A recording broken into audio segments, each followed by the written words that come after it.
Uh-oh.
Okay, we'll start with this. It would appear that Germany's own WBO minimum weight champion, Sarah Bormann, is set to return to action next month on the 13th in what will be her second fight of this year. The first was Isabel Rivero back in April. Now she's set to return to action one more time before this year is out against an opponent that is yet to be announced, keeping a steady schedule of fights. She fought 2 times last year, and she is set to fight 2 times this one, sporting a professional record of 20 wins with 1 loss, no draws, 7 knockouts, having never been knocked out in 21 professional bouts, arguably the second best minimum weight in the division. The first would have to be Yo Castavalle, who also has a fight coming up before this year is out in Costa Rica. There are 4 reigning champions in the minimum weight division today. 4. Japan's own Yuko Kuroki, who holds the WBA title, Yo Castavalle, who holds the WBC, Sol Kudos of Argentina, who holds the IBF, and Sarah Bormann, who's got the WBO. Sarah, who's going to be fighting next month against an opponent that is yet to be announced. I don't get the sense that it's going to be in a unification match, that it's going to be one of the other champions at the weight. This will likely be a defense of her WBO title, not a unification match. At this time, none of the 4 champions at the weight are with a major promotional outfit. Yo Castavalle used to be with Golden Boy Promotions, but a few weeks ago it was announced she achieved her release. And the relevance of that to this weight class is, without a major promotional outfit behind one of these champions to bankroll a unification match, it's unlikely to happen. Now, some of them are well-financed enough that they can stage title defenses here and there, but to get another champion in the ring, it's going to take some money. So until such a time as one of these fighters gets picked up by a major promotional outfit, I don't expect to see any unification matches in the near future. They will make regular defenses of their titles, but they won't fight each other, not until somebody can put the money up to make it happen. And thus, I don't expect Sarah's next fight next month to be a big one. Sarah Bormann, best described as a mid-range to inside pressure fighter, volume puncher, made for TV. The very best fight to make at the weight would have to be a fight between Yo Castavalle and Sarah. That'd be number 1 versus number 2. Though as stated, we are not on the eve of such a fight for now. Sarah is set to return to action in September on the 13th, and we'll talk more about it as the fight date approaches. Now it's time for another installment of what is fast becoming the most popular segment here on the channel, Ring IQ Hate Mail. In my previous video, I talked about the effects that Crawford's weight gain could have on his performance ahead of the Canelo Alvarez fight next month. Is he carrying too much weight into the fight, and will that impede his ability to perform? To that, guy who goes by the name Aria01 said, Crawford fans seem scared, but you can't say that on this scared channel. Weak as fuck narrative. What's his problem? Well, he's angry because in a couple of videos I said that Canelo's fans are scared. that maybe Canelo himself has nothing to worry about. Canelo doesn't seem worried, but they do. Arias does. Look at him. He's acting like a little bitch. He's not acting like a little bitch. He is a little bitch. What are you gonna do? What are you gonna do? You gonna leave me a mean comment? You gonna watch my next video? You're goddamn right the Canelo Alvarez fans are acting scared. They didn't act like this when Canelo was gonna fight Jaime Munguia or Edgar Berlanga. You didn't have nothing to be nervous about in those fights, and those are the only kind of fights you want to see Canelo Alvarez in. Fights where nobody thinks the other guy stands a chance. But because some people think Crawford stands a chance, you bothered? Your butt hurts? I never even said that I think Terence Crawford is going to win. So many times I've already said, I don't know who's gonna win, and I don't really care. But what I notice is the adverse effect this fight has had on the Canelo fans. Like Arias 01. Who's made it a point to take shots at me and take shots at this channel in the comment section of videos, or sometimes I'm not even talking about Canelo versus Crawford. He's made it a point to do this, in effect, proving my point that the Canelo Alvarez fans are nervous, not the Crawford fans. The most you're gonna get from the Crawford fans is fight predictions. They think Crawford is gonna win, but they're not complaining about the fight. They're not whining about it like the Canelo fans are whining about it. They're not latching on to narratives about Victor Conti this, banned substances that. When Canelo's the only one of these two fighters tested positive for a banned substance, so what if Crawford is doping? At the very most, that puts him on an even keel with Canelo, and you don't want that, because you're scared, because you're a little bitch, because you're not a boxing fan. Boxing fans want to see boxing matches. You just want to see the color of Canelo's asshole. You want to count how many freckles he's got on his back. You have to be wary of these kinds of quote-unquote fight fans, that they're not actually fans of fights. They're fans of fighters. More specifically, they're man fans. Fans of men, because they want to have man sex. This is not about somebody insulting Canelo Alvarez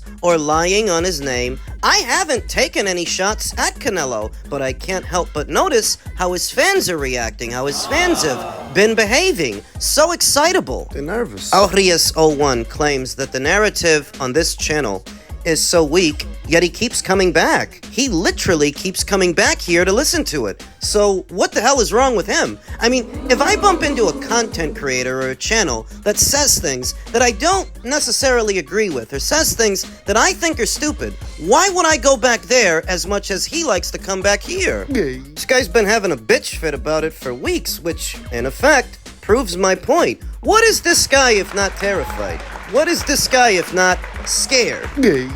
I've often maintained that not all boxing fans watch boxing for the same reason. I mean, look at Tank's fans. They don't actually want him to fight the best or prove that he is. They just want to have sex with him. And that's the same with Arias. And his dog. His dog wants to have sex with Tank? No, he wants to have sex with Canelo. His dog wants to have sex with Canelo? No, he wants to have sex with Canelo, and he wants his dog to watch. He wants his dog to film it. Do you think it's at all normal to be this overprotective of a boxer? A boxer who fights for a living? A boxer who's about to fight what is basically a blown-up welterweight in his late 30s who hasn't boxed in over a year. What are you so worried about? Get off his dick. So I don't see how Crawford could hurt Canelo, because Canelo's been in there with Kovalev. He's been in there with Bivol. You know what I'm saying? He's been in there with big punchers. You know what I'm saying? So it's like, how can a guy that's really a 47-pounder, even though he's up in weight, I don't see how he can hurt Canelo. You know what I'm saying? It just feels completely, because your body is different to absorbing a bigger blow. So, you know what I'm saying? But it's like, when I sparred the guys in the lower weight classes and they hit me, bro, it's like, no disrespect, but it just feels like you get hit with a pillow. It's just different. It could be a murderous puncher at 147, but if I'm walking around 185 and I'm a solid guy and I'm used to fighting guys, you know, with a different kind of power, and I spar a guy that's a welterweight, it feels like a pillow. Gabe Rosado is speaking from experience. He's not just an analyst, per se, analyzing a fight. He's of the cloth. He's fought some of the best fighters of the last 10 years. So he would know the difference between taking punches from a welterweight or a middleweight compared to a super middleweight or a light heavyweight. He would know. What he says doesn't come from a place of malice. I don't think he has anything against Canelo or Crawford. Just doesn't think Crawford can hurt Canelo. He doesn't think he can put a dent in him. To that, boxing insider Rick Lacier says in boxing, you don't have to knock out your opponent to win a fight. You don't have to knock down your opponent to win a fight. You don't even have to hurt your opponent to win a fight. You only have to outpoint your opponent to win a fight. And that's what Terence Crawford will do to beat Canelo. That's right. Rick Lacier's been quite vocal that he has Terence Crawford winning the fight. He thinks he's going to do the unthinkable next month. Though looking at it, Terence struggled with Israel Madrimov at 154. It's safe to say that, without rancor and without malice, that was a more difficult fight than the Errol Spence Jr. fight. The Madrimov fight. And what was he coming from in the Madrimov fight? He was coming off a year of inactivity. He was moving up in weight. Oh, so you mean all the stuff he's coming from now? Except now, he's not moving up from one weight class up to another. He's jumping up 2 weight classes for an even bigger, even better, more experienced fighter than an Israel Madrimov. Canelo is a more experienced fighter than Terence. Rick Glacier made these same kind of assertions ahead of the Tyson Fury versus Alexander Usyk fight. Mostly because he likes Tyson Fury. He was carrying on about how Fury's gonna do this and Fury's gonna do that. He's too big, he's too strong, Tyson Fury. He's a fan of Tyson Fury, like he's a fan of Terence Crawford. So when he says what he says about Crawford versus Canelo, I can't take it from him. I don't trust his evaluation. I've got more stock in what Gabe Rosado thinks. And Gabe Rosado thinks that Terence can't hurt Canelo. Just because he's putting on all this weight doesn't mean he'll be able to punch like a super middleweight. He can't hurt him. In over 60 professional fights, Canelo Alvarez has never been knocked out. He's never even been knocked down. And he's been in there with much bigger guys than Terence Crawford, bigger punchers. Yes, Gennady Golovkin is a bigger puncher than Terence Crawford. Yes, so was Sergey Kovalev, so was Dmitry Bivol, Callum Smith. These ain't just bigger men than Terence Crawford. They are bigger punchers. I'm a fan of Terence, but that fight with Israel Madrimov, it's not like he knocked Israel out. He didn't even knock him down. You understand that? That fight, in some ways, was a rehearsal for a Canelo fight because Israel and Canelo, they have about the same build. Same size frame, though Canelo Alvarez is a lot more durable and a lot more experienced. I mean, light years. It's not even close. They're not even in the same galaxy. So that when you don't knock out an Israel Madrimov, the odds of you then turning around over a year later and knocking out Canelo, slim pickings, buddy. Yeah, but you see what Rick Glacier's saying. That Terence doesn't have to knock him out to win. He doesn't even have to knock him down. Maybe not, but he does have to avoid getting knocked out himself. He does have to avoid getting knocked down himself. Do you trust that Terence Crawford can do that for 36 minutes, 12 rounds with Canelo Alvarez? Do you trust? Been saying it. I don't know who's gonna win. But I definitely don't think Terence is gonna knock out Canelo. I don't see that happening. It's not realistic. Neither is the proposed Anthony Joshua versus Jake Paul fight that Eddie Hearn called bizarre, saying, this bizarre world we live in.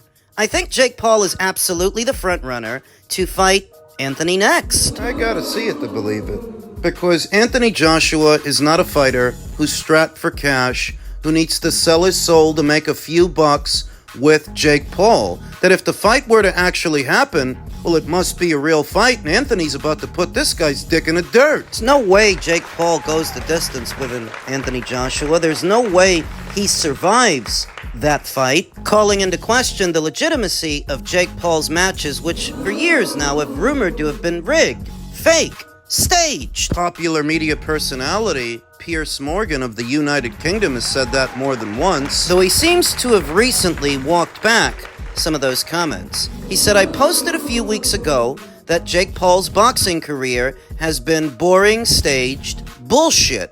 What I meant by that is his fights have been predominantly against older, past their prime opponents, which may be lucrative for both sides and may have entertainment value, but don't reveal how he stacks up against current ranked boxers and therefore are not a good look for the sport. I did not intend to suggest that the outcome was predetermined and certainly didn't mean to suggest anything illegal. But if reports are correct that Jake is now in negotiations to fight Anthony Joshua, that would obviously be a credible bout against one of the best heavyweights in the world. It's easy to think that guys like Tyrone Woodley or Ben Askren might throw a fight with a Jake Paul. They're just after a few bucks after all, and this ain't their town. They ain't boxers, they're MMA fighters. What's been often suggested about Jake Paul's fights is that they're not actually fights, they're spectacles where the outcome is predetermined. That's what a lot of people have said in the past. Though fighting somebody like Anthony Joshua would suggest the opposite,